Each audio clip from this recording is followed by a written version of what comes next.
Magandang araw mga kaalaman na hinog. Alam nyo ba na ayon sa statistics, ang Australia ang isa sa pinakapopular na destinasyon para sa mga Pilipinong gustong mag-abroad? Oo mga kaibigan, libo-libong Pinoy ang nag-a-apply at nagsisipunta sa Australia bawat taon. Ngunit bakit nga ba ito nangyayari? Ano ba ang mga tunay na dahilan kung bakit napakadaming Pinoy ang nangangarap na manirahan sa bansang ito? Kaya sa video na ito, ibabahagi ko sa inyo ang 10 mga dahilan kung bakit maraming Pinoy ang gustong manirahan sa Australia. Kaya panoorin mo ito hanggang dulo at alamin kung bakit nga ba ito nangyayari at kung ano ang mga benepisyong nakukuha ng mga Pinoy sa pagpunta doon. Pang-una sa ating listahan, mataas na kalidad ng edukasyon at magandang future para sa mga bata.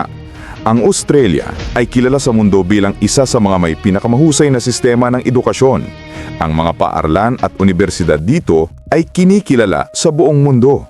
Para sa mga magulang na Pinoy, ito ang isa sa mga pangunahing dahilan kung bakit nila gustong dalhin ang kanilang mga anak sa Australia.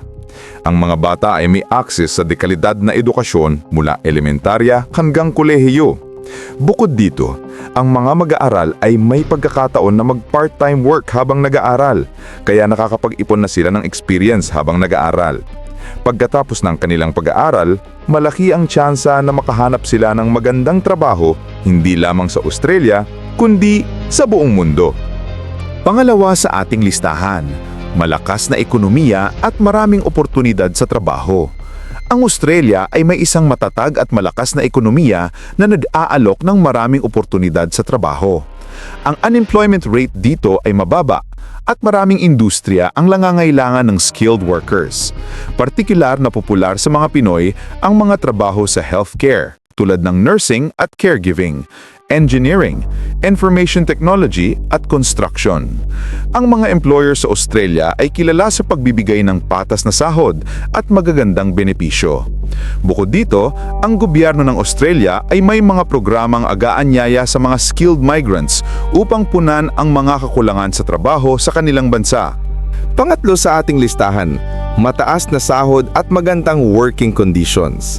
Kapag nagtatrabaho sa Australia, ang mga Pinoy ay nakakaranas ng makabuluhang pagtaas sa kanilang kita kumpara sa sahod sa Pilipinas. Ang minimum wage sa Australia ay kabilang sa pinakamataas sa buong mundo. Bukod sa mataas na sahod, ang mga manggagawa ay tinatamasa ng mga gandang working conditions tulad ng limitadong oras ng trabaho, paid leaves at malakas na proteksyon sa labor rights.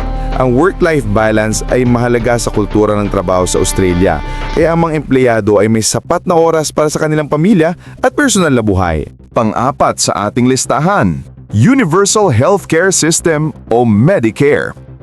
Ang Australia ay may world-class na healthcare system na tinatawag na Medicare.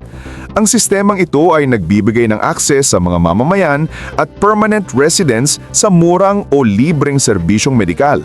Kabilang dito ang mga konsultasyon sa doktor, pag-ospital at mga espesyalistang serbisyo. Para sa mga Pinoy na sanay sa mahal na gamot at serbisyong medikal sa Pilipinas, ito ay isang malaking ginhawa at seguridad. Ang pagkakaroon ng healthcare coverage ay nangangahulugan na hindi sila mabubuwisan ng malaki sa mga hindi inaasahang pagkakasakit o aksidente. Baka naman po, total wala namang kinikita ang channel namin. Baka po kahit sa paglalike lang po dito sa video at subscribe. Okay na po. Maraming salamat po. Panglima sa ating listahan, ligtas at payapang kapaligiran. Ang Australia ay kilala bilang isa sa mga pinakaligtas na bansa sa buong mundo. Ang krimen rate dito ay mababa at ang mga komunidad ay mapayapa at maayos. Ang mga Pinoy na may mga pamilya ay nadarama ang kapanatagan ng loob na lumaki ang kanilang mga anak sa isang ligtas na kapaligiran. Ang mga parke, playground at pampublikong pasilidad ay malilinis at maayos. Bukod dito, ang Australia ay may mahigpit na batas laban sa pagmamay-ari ng baril na nagpapababa ng panganib ng marahas na krimen. Pang-anim sa ating listahan, magandang klima at natural na kapaligiran. Ang klima sa Australia ay katulad ng sa Pilipinas, mainit at maaraw. Ito ay isang malaking bagay para sa mga Pinoy na hindi sanay sa malamig na klima. Ang Australia ay may kamanghamanghang natural na kapaligiran, magagandang baybayin, rainforests at disyerto. Ang mga Pinoy ay maaaring mag-enjoy ng iba't ibang outdoor activities tulad ng paglangoy, camping at hiking. Ang malinis na hangin at malawak na espasyo ay nagbibigay ng malusog at aktibong pamumuhay. Pangpito sa ating listahan, malaking at aktibong komunidad ng mga Pinoy. May malaki at established na komunidad ng mga Pinoy sa Australia. Sa halos lahat ng major cities tulad ng Sydney, Melbourne at Perth, may mga Filipino communities na nagbibigay ng suporta sa mga bagong dating. May mga Filipino stores, restaurant at simbahan na nagpapaalala sa kanila ng kanilang kultura. Ang pagkakaroon ng kapwa Pinoy ay nagbibigay ng kapanatagan at tulong sa pag-adjust sa bagong kultura at pamumuhay. Pangwalo sa ating listahan, magkakaibang kultura at pagtanggap sa mga migrante.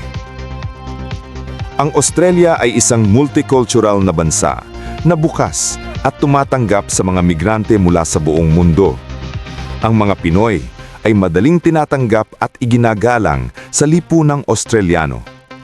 May mga batas laban sa diskriminasyon na nagpaprotekta sa mga karapatan ng mga migrante. Ang pagdiriwang ng iba't ibang kultura ay isang mahalagang bahagi ng buhay sa Australia. Kaya ang mga Pinoy ay maaaring ipagpatuloy ang kanilang mga tradisyon habang natututo ng bagong kultura. Pangsyam sa ating listahan, Social Security at Welfare Benefits. Ang gobyerno ng Australia ay nag-aalok ng komprehensibong social security system para sa mga residente nito. Kabilang dito ang unemployment benefits, family tax benefits at aged pension. Ang mga benepisyong ito ay nagsisilbing safety net para sa mga residente sa mga panahon ng kahirapan o pagreretiro. Para sa mga Pinoy, ito ay isang mahalagang kasiguruhan na ang kanilang pamilya ay may proteksyon mula sa gobyerno anuman ang mangyari sa hinaharap. At ang pangsampu sa ating listahan, Pathway to Permanent Residency at Citizenship. Ang Australia ay nag-aalok ng malinaw na pathway patungo sa permanent residency at pagkamamamayan. Maraming mga Pinoy ang nagsisimula bilang mga estudyante o skilled migrants at kalaunan ay nagiging permanent residents at mamamayan. Ang pagiging Australian citizen ay nagbibigay ng karagdagang mga karapatan at benepisyo, kabilang ang karapatang bumoto at mag-apply para sa Australian passport na nagbibigay ng visa-free access sa maraming bansa. Ang pagkakataong maging bahagi ng bansang Australiano ay isang pangarap para sa maraming pamilyang Pinoy. Mga kaalaman na hinog, ang Australia ay tunay na isang bansang puno ng mga oportunidad at benepisyo para sa mga Pilipino. Mula sa dekalidad na edukasyon at trabaho hanggang sa magandang healthcare at kapaligiran, maraming dahilan kung bakit ito ang naging pangarap na destinasyon ng maraming Pinoy. Ngulit, mahalagang tandaan na ang pag-alis sa Pilipinas ay may mga hamon din, ang pangungulila sa pamilya at ang pag-a-adjust sa bagong kultura. Ibahagi yung video na ito sa inyong mga mahal sa buhay na nangangarap ding pumunta sa Australia. Maraming salamat po at God bless po sa ating lahat.